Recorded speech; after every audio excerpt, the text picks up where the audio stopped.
پلنگ پنجه کرگدن پوست ای فیلتن لب کن بر این مور که شد کور به 200 ضرب و 200 سود برید از همه خوبان عرب خرخره و گوش و زبان کرد به پا دار و روان ساخت ز هر کوی جوی خون و ندانست که این خون شود سیل و کند عاقبت الامر هلاکت.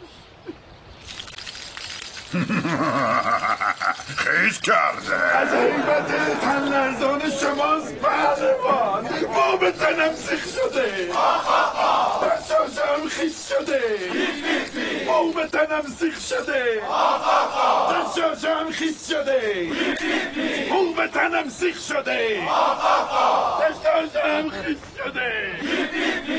آهای گاو 9 منشیر خر نشو لگد به اقبالت نزن. یحیی تله خوبی است تا کذاب ثقفی رو به میدان کشیده و کارش را تمام کنی. نگاه کن بعد از 40 روز خود را آفتابی کرد.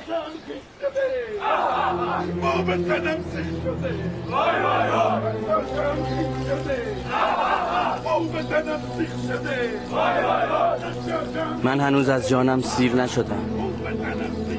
خدا به داد تو با این غول کله پوک بنی زرده برسد. تله‌ای کاشته اید که صیدش خودت.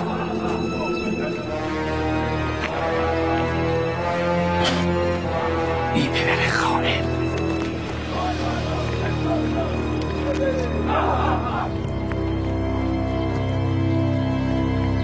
شنیدم سحر و جادو بلدی.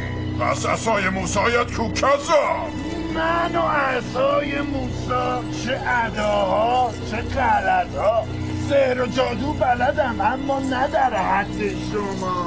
ساحره ای هستم که مار بچه ای زاییده نه فشی و نه پیشی نه زهری و نه نیستی.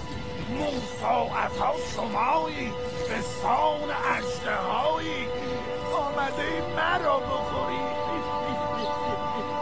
من تلخ گوش من زرد گوش من بی بخار زار و نزار نخوری مرا. های مختار چرا مثل زنها خانه نشین شدی و در به روی خود بسته ای؟ ثابت کن که مردی. امیر اجازه بده با تیر بزنمش. بگو دلدل روزین کنند. میخوایی چی کار کنی امیر؟ بیست و تماشا کن.